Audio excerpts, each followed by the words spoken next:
Good morning leaders. Hari ini kita akan bicarakan lagi tentang tim, tentang leadership. Ada satu pertanyaan kepada saya. Sekali lagi ya, banyak banget yang ngasih komentar kepada saya, tanya kepada saya. Thank you untuk semua komentar pertanyaannya.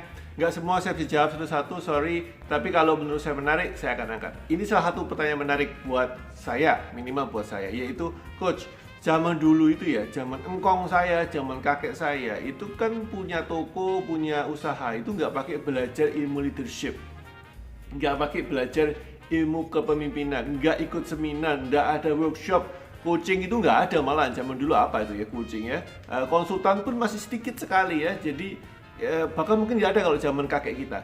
Jadi kenapa, pertanyaannya adalah kenapa zaman dulu nggak butuh leadership, toh juga perusahaannya fine ya, fine aja, baik-baik aja. Nah, setelah saya pikir-pikir ada benernya juga ya, ada benernya juga. Dan yang ini saya mau bahas. Jadi kita melihat bahwa sebetulnya zaman dulu itu sudah ada beberapa guidance, ada beberapa panduan bagaimana cara menjalankan organisasi dengan baik. Nah, kalau kita lihat dalam ilmu modern, leadership itu apa sih? Kepemimpinan kan bahasa Indonesianya. Jadi kepemimpinan itu apa sebetulnya? Fungsi utama sebetulnya bukan untuk memimpin, itu tugas utamanya dia.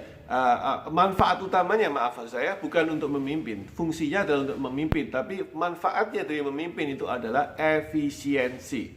Ya, banyak orang salah paham di sini, dan saya katakan kepada semua teman-teman yang pernah ikut seminar saya, leadership itu cuma satu, yaitu efisiensi mencapai goal.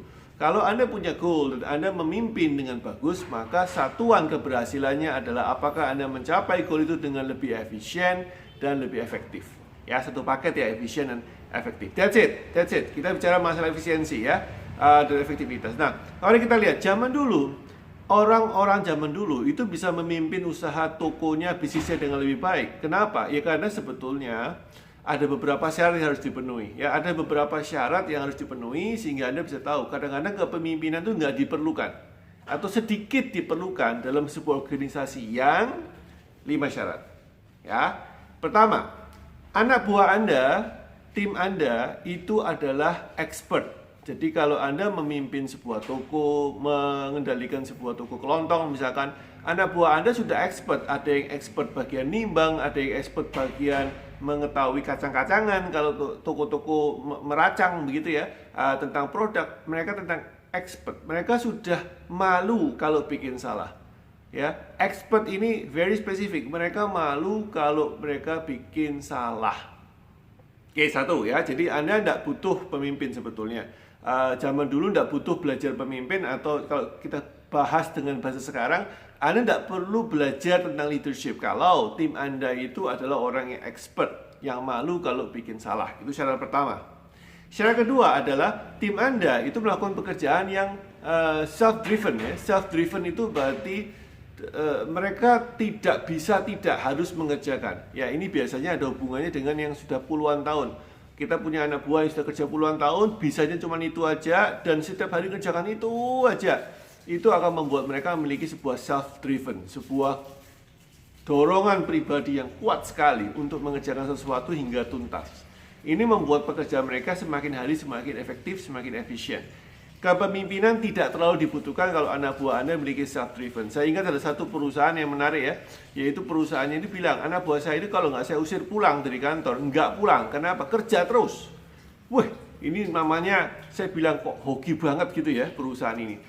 Nah, self-driven, ini nanti saya bahas lebih detail di vlog lain. Jadi self-driven itu ada ilmunya, gimana membuat anak buah Anda self-driven. Tapi seringkali kita lihat perusahaan itu dikasih blessing, dikasih berkat anak buah yang udah punya self-driven. Udah nikmati aja lah, itu sebuah berkat yang luar biasa. Oke, yang kedua, kalau anak buah Anda self-driven, tidak perlu pemimpin yang keren. Yang ketiga, kalau anak buah Anda itu sudah patuh dengan SOP, sudah ada kebiasaan yang tidak harus dilakukan. Pagi buka toko, kemudian mulai mengerjakan ini ya, kemudian manasin mesin kalau zaman dulu, kemudian nyalakan lampu, dan seterusnya. Ada SOP yang jelas, masing-masing ada kerjaannya, ada aturannya, ada tata caranya, ada rangkaian pekerjaan yang mereka sudah ngerti apa yang mesti dilakukan dan sudah menjadi habit, sudah menjadi kebiasaan. Ya, ini juga sesuatu yang bagus kalau SOP-nya memang menuju ke goal kita loh ya. Kalau SOP-nya menuju ke goal kita dan mereka sudah punya kebiasaan seperti itu, habitnya, maka ini sesuatu yang keren. Kepemimpinan tidak terlalu dibutuhkan kalau anak buah Anda sudah patuh dengan SOP dan SOP-nya juga berqualified. Ya, itu yang ketiga. Jadi ada expert, self-driven, ada SOP. Yang ketiga adalah kalau tim Anda itu kebetulan mengerjakan sesuatu yang mereka sukai, namanya satisfying work. Ini ada sebuah perusahaan arsitek ya, yang kenalan saya, bukan klien saya, kenalan saya. Itu anak buahnya itu suka drafting, gambar, AutoCAD segala macam. Itu benar-benar menikmati banget dan maniak gitu ya, sangat detail oriented, sangat perfeksionis. Ini membuat akhirnya perusahaannya itu mudah sekali untuk mengerjakan kerjaan yang sulit menjadi lebih cepat. Karena apa? Anak buahnya itu sangat-sangat perfeksionis gitu ya. Mereka menikmati, satisfying their work. Ya anggap aja kalau Anda memimpin sanggar lukis lah. Ya sanggar lukis di mana anak buahnya Anda itu semuanya pelukis-pelukis yang menikmati hasilnya. Gimana? Ya of course, Anda tidak terlalu dibutuhkan sebagai pemimpin. Dalam hal mencapai goal ya, tujuannya adalah untuk membuat mereka kasih fasilitas saja sehingga mereka bisa bekerja dengan optimal karena mereka menikmati kerjanya itu, menikmati prosesnya, menikmati hasilnya. Oke, that's it, 4 ya. Expert, kemudian mereka self-driven, ada SOP-nya dan satisfying work. Yang kelima adalah kalau memang tim Anda tidak pernah berkelahi dan akur. Intinya adalah bahwa pemimpin tidak dibutuhkan kalau anak buahnya itu akur, saling membantu dan mereka punya network yang baik. Kerjanya tidak saling menjegal, saling backstabbing ya, saling mencelakai satu sama lain, saling gosipin dan seterusnya. Dan Anda bisa ngerti ya, kalau saya katakan 5 hal ini, jika Anda punya tim seperti 5-5 yang masuk dalam kategori perusahaan Anda, maka pemimpin yang maaf kata tidak kompeten pun akan memiliki perusahaan yang keren. Pemimpin yang maaf kata tidak terlalu pinter pun dalam memimpin akan memiliki perusahaan bisnis yang maju. Kalau Anda punya 5-5-nya. Coach, zaman dulu bagaimana?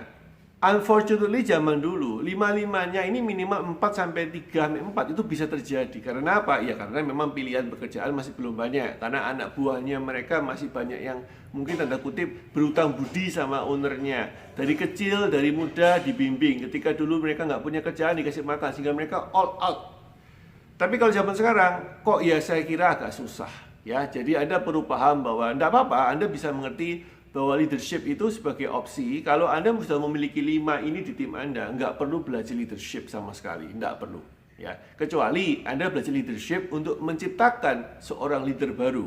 Nah, ini lain cerita. Ini namanya leadership untuk creating a new leaders. Ya, perusahaan-perusahaan besar sekarang fokusnya bukan untuk melead perusahaannya, untuk menciptakan goal yang mereka inginkan. Mereka sudah bisa sendiri anak buahnya, tapi mereka fokusnya leading people to create a new leaders, which is itu perlu belajar.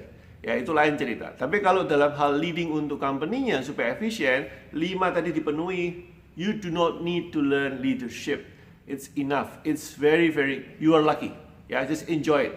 Ya, cuma pertanyaannya berapa lama Anda bisa mempertahankan luck ini begitu ada generasi anak buah baru berantakan lagi. Oke, that's it guys. This is a short vlog yang saya angkat karena sebuah pertanyaan dari teman saya, teman online saya di DM ke IG saya yang menanyakan pertanyaan sangat menarik. Coach, zaman dulu kan pengusaha kuno-kuno juga nggak belajar leadership, buktinya perusahaannya keren-keren. Bahkan ada yang menjadi perusahaan legenda di Indonesia karena dasarnya dulu perusahaan kecil. Ya, so ini jawaban saya, ini respon saya. Semoga ini memuaskan, semoga Anda bisa paham poin saya dan semoga Anda menjadi pemimpin yang lebih keren lagi atau pemimpin yang hoki banget karena 5-5-nya ada di perusahaan Anda. Oke, talk to you tomorrow my friend. See you. Bye.